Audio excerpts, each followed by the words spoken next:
Welcome to the Vintage Athlete Podcast, specially designed for retired athletes. I'm your host, Tara Fortier. I'm a master's level licensed and board certified behavior analyst, yoga and meditation teacher, nutrition coach, and now mom of 2 athletes.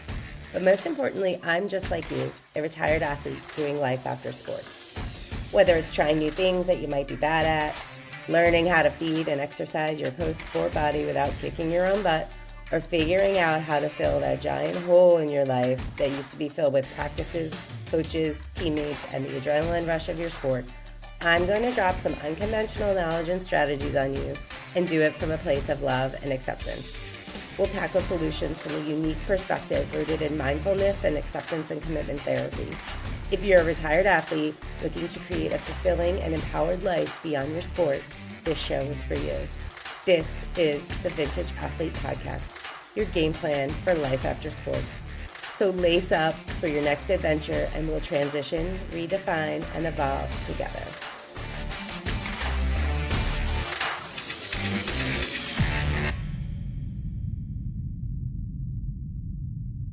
Hello, everyone. Thank you so much for tuning in to another episode of the Vintage Athlete Podcast. I am so happy that you're here because today we're going to talk about a really important topic and kind of the center of all of the things that we need to tackle as former athletes. And that is athlete identity. And I want to talk about athlete identity because I think it really is one of the single most important things that athletes need to address in sports retirement. And it really does have an effect on everything that happens after that. So I really feel like it's an important thing to address. And so let's start first by talking about what it is. So what is athlete identity? The definition that I like to use is that it's the extent to which a person identifies with being an athlete.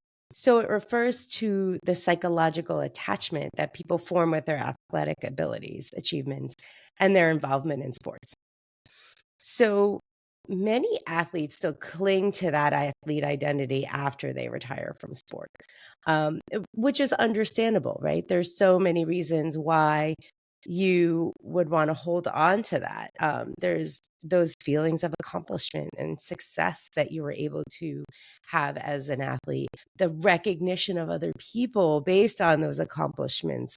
That always feels good, right? Recognition and praise from others for what you've worked so hard to do. And you have worked so hard as an athlete, and you want to continue to benefit from the hard work that you've done. So in a lot of ways, it makes sense for athletes to want to hold on to that. Many current and former athletes don't realize that there's research and studies that show that the stronger a person's athlete identity is in retirement, the more they struggle to adapt to life outside their sport. So when you retire from a sport, there's a couple different ways that that can happen, right? There can be voluntary retirement or involuntary retirement. So let's talk a little bit about each one. Voluntary means that it was something that the athlete planned, right, at a certain time that they were going to be done competing in their sport. And so that might occur after like accomplishing a specific goal or graduating from college or high school. Or maybe it's a decision that they made intentionally, either from a lack of desire or interest to continue with their sport. But regardless of the specific reason, it was something that they chose to do, right? And that was something that maybe they had some time to plan for as well. Involuntary retirement can be a result of things like a significant injury or being cut from a team, or maybe it's a plateau of skills that prevent an athlete from moving to the next level. It could be a change in funding or a financial situation. So in involuntary retirement, it's not something that the athlete chose to do. It's circumstances or situation that came up that's basically forcing them to discontinue their sport. So involuntary or voluntary. And what the research also shows is that athletes who had to involuntarily retire from their sport have even more difficulty with that transition. This can lead to a lot of issues, including loss of identity, that can lead to an identity crisis, right? Or depression or anxiety, social isolation, physical health issues. That could also include an increased risk for injuries or chronic conditions, right? So involuntary retirement can have even bigger effects, especially if an athlete is really holding on to that athlete identity after they discontinue their sport. So, if you think about it, if you're no longer competing in your sport, but you hold tight to that athlete identity, it can lead to feeling like you're not sure who you are without your sport, right? Or what your strengths are outside of your sport, or even what makes you happy in your life after retirement. So, for those reasons, I truly feel like evolving from a strong athlete identity is the first and most important step in ensuring that you lead a fulfilling and meaningful and value-based life after sport. So really this is kind of the step one of it all. So what do we hold on to then in retirement as part of our athlete identity? So what stories do we tell, or what rules do we have for ourselves that we're still functioning with even if they don't serve us anymore? Um, because when we mainly see ourselves as this one role, this athlete role, it comes with these rules and these judgments that we create for ourselves. So, as an example, I was a gymnast and I was very skilled at moving my own body. I did gymnastics, there was a lot of dance involved in that. I was very good at moving my body. But when it came to sports and activities that involved me using equipment like balls or rackets or bats or anything like that, um, it was so much harder for me. And so, even though I was strong and I was athletic my whole childhood and into my early adulthood, I had made this rule for myself that I'm not good at sports where I have to use an object, not just my body. And that was a rule that I created based on my experience, but I was very determined to keep that in place. So over time, and as I got older and as I moved away from my sport, I often declined or avoided joining events or groups that involve these things, like joining, a dodgeball tournament or the work softball team or, playing ping pong or tennis with a friend when I was invited to do so, because I was a gymnast and I didn't do things like that. I'm not good at it and I don't want to. I only wanted to do the things that I was good at.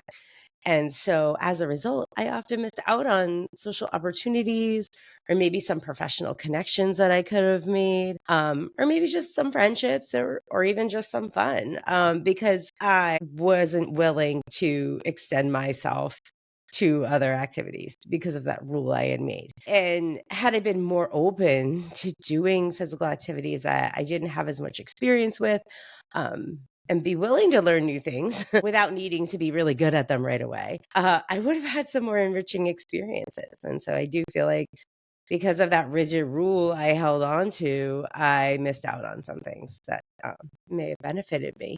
So think about it for a minute. Do you have any rules or rigid beliefs from your time as an athlete that may keep you from doing certain things? Just some examples that I could come up with in the moment here is maybe you think that if you can't bench a certain amount any longer, that you're lazy or you're losing your fitness. So you keep pushing yourself to do what you no longer need to do, right? You don't need to max out on benching and risk injury and major wear and tear on your body as you get older. But if you have this expectation that you should still be able to maintain and do that, that could have some negative effects. Or maybe you continue to push yourself to run 5-minute mile because that's what you used to be able to do. And um, that's what you feel like the expectation of the rule is. But it's taking all the joy out of running, right? Because maybe it's painful, it's causing some more, long-term injuries, or, maybe you run with some friends and they just can't keep up and they don't want to run a 5-minute mile, right? And so then that affects your social interactions with other people. Or it could be things like suppressing your emotions in situations where it would be more beneficial to experience them and be present with them because, that's what you did as an athlete. We were really good at kind of suppressing our emotions and holding them back and not letting them affect us and our performance.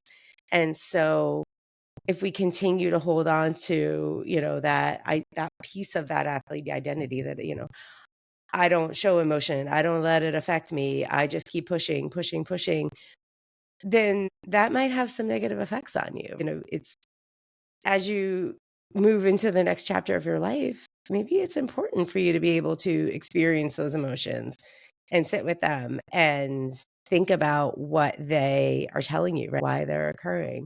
So these are just examples, right? There's many ways that holding on to aspects of your athlete identity can have that negative impact because those aspects that you're holding on to no longer serve you in your life now. Right. So another example that I have of me kind of holding on to something that maybe wasn't serving me was in a yoga class, and this honestly wasn't that long ago. So we all have our moments, right? So I have been practicing yoga since graduate school, so probably like 20 years now, maybe even more. And as you know, or if you've listened to some previous episodes or, in my earlier story, I was a gymnast, right? So beam actually was one of my favorite events and it was one of the ones that I excelled at. And so I always had good balance. I was just used to that. I could do flips on a beam 4 inches wide. That was my kind of claim to fame. That's what I could do. Um, and I loved that I could do that. And so, fast forward to me in a yoga class, maybe, I don't know, 5 years ago. We were, towards the end of class and we were working on some balance poses. And if you practice yoga and or you experience that some days your balance is good and is on, and other days not so much, right? And we often have imbalances too. On so one side, you might be able to balance longer or more stably than the other side. That can happen too. So we were working on a number of balance postures, and generally that's something that I enjoy doing, and I can usually maintain my balance pretty well on one foot.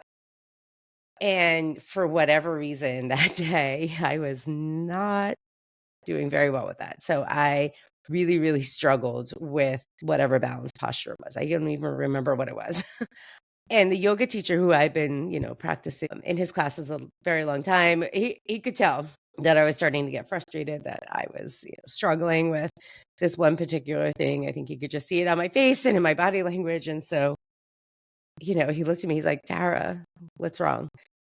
I'm like, "I cannot balance today, and it's really frustrating." And I went back to I used to do flips on a beam 4 inches wide, and now I can't even stand on one foot without falling. And, and that was what I said was bothering me, that's what it was. And he just looked at me and he was like, "Tara, you are not a 14-year-old gymnast anymore. Let it go, move on. Today's just, a day where your balance isn't like it is a lot of the time." And sitting there and judging yourself as, "This is terrible. I'm losing my balance. I should be able to do this." All of these stories that I'm telling myself and getting more and more and more frustrated are not serving me at all. And so if I had been able to just kind of sit with, you know, okay, today my balance on this side is not usually what it is. And that's where I am today. And so I'm going to do these poses and I'm going to get through this practice in the best way I can today. Right. So less judgment, less holding on to, I should be able to do this. And why can't I? And this is really bad. And I'm so upset. Right. So letting go of that rule that I had made for myself would have benefited me. And so, in the end, after he said that to me, I was like, "You know what? You're right. Why am I getting so upset about this? Just be where you are today." And so that was an aha moment for me. Because I tell this story a lot, and I feel like in that moment, I needed to hear that, and it has always continued to resonate with me over the years where like, this is where I am today, right?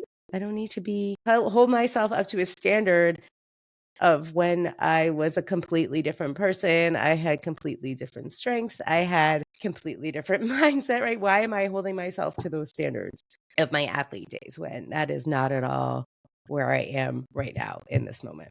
So those are just some of the ways that hanging on to your athlete identity can really affect you. Um, and so before we wrap it up, I just want to make it clear that in no way do I think that former athletes should completely forget that they were athletes. That's not at all what I'm saying. I think that, it could be taken that way, and I don't mean it that way whatsoever. There are so many valuable characteristics and skills that sports foster in us that can really benefit us in the rest of our lives. And I believe that we should bring those with us into sports retirement. I don't think that we should forget that they exist or that we have them. And the strengths that we can foster as former athletes is absolutely going to be a topic in a future episode of this podcast because I think that's really important to talk about too. So just to clarify, the goal here is not to change or forget the story of our lives as athletes. Not at all. It happened. It was something you did. And it was probably amazing, or you wouldn't have kept doing it as long as you did. But to let go of that deep attachment to that content that we have as athletes is so important, so that we can form a sense of self that's beyond how we define ourselves as athletes, right? So we need to move on to who am I now, right? And what's important to me now. You were an athlete, and that's amazing. Athletes do amazing things with their bodies and with themselves and with their work ethic and their discipline and all of those amazing qualities that come along with being an athlete. But now it's time to explore new aspects of you that make you amazing in your life after sport. And so if we continue to grip that athlete identity and let it keep us from all of these other things that we could be experiencing and exploring, that's not going to serve us well. So just try to keep in mind, or try to tell yourself, right, when you're you're having these thoughts and you need a little bit of self-talk to get you out of it. Playing your sport or doing your sport is something you did. It's not who you are, right? It's something you did. It's not who you are. So I have some free resources for former athletes that can give you some perspective on your athlete identity, and also some tools to help you start to let go of what is holding you back. So I would love for you to check those out. I would love to get your feedback on them. The first one is a quiz. And so it's, a lot of what we just talked about, how is your athlete identity holding you back, right? How strong is it, and is it holding you back? And so there is a quiz that I have that will kind of guide you through that. So you can, I'll put the link in the show notes, but you can also head over to my website, and the quiz is right on the front page, on that homepage there. If you scroll down just a little bit. So my website is vintageathlete.org. So vintageathlete.org, and just head over there right on the homepage. You'll see there's a link to the quiz. The second tool or resource that I have is a free 3-day experience. It's called the Vintage Athlete Awakening. And this is kind of a 3-day resource where I take you through some kind of perspective taking, and also some practices like a physical yoga practice as well as a meditation practice. And it really focuses specifically on retired athletes and some of those really unique needs, right? And those unique characteristics that former athletes have. So you can head over to my website there, and I'll also link this in the show notes, but it's vintageathlete.org/vintage-athlete- Awakening. And you can sign up for free there. And the videos and the resources will get delivered right to your inbox. And the last one I have is a meditation practice. It's a very quick, maybe like 5 to 6 minute meditation about letting go of your athlete identity. So if you feel like this is something that kind of resonated with you and you're like, yeah, I really am holding on to some of these things that maybe aren't serving me, then you can definitely check out that meditation and go through that practice. And it's a link that you can repeat and do as many times as you want. So yeah, I would love for you to head over and check out any or all of those resources. They're all free, and I would love your feedback on them. So please feel free to do so. I would very much appreciate it. And so that's it for today. So I'm hoping that there's a little bit here that maybe you recognize, that resonated with you, that gave you some clarity on some of the things that maybe are holding you back, or maybe that are getting in your way of being your best self. So with that, I hope to catch you next time on the next episode of the Vintage Athlete Podcast. And until then, keep evolving. Thanks, everyone. Bye. You have officially crossed the finish line of this episode of the Vintage Athlete Podcast. Congrats. I hope you're feeling empowered to live your best life after sports. And remember, you are not alone in this journey. If you enjoyed today's episode, please subscribe, rate, and leave a review. Your feedback not only helps improve this podcast, but also helps other retired athletes find our community.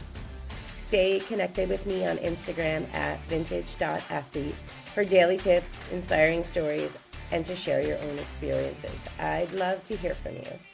Thank you for being a part of the Vintage Athlete team. Together, let's continue to find balance, build fitness, and redefine success in this exciting new chapter.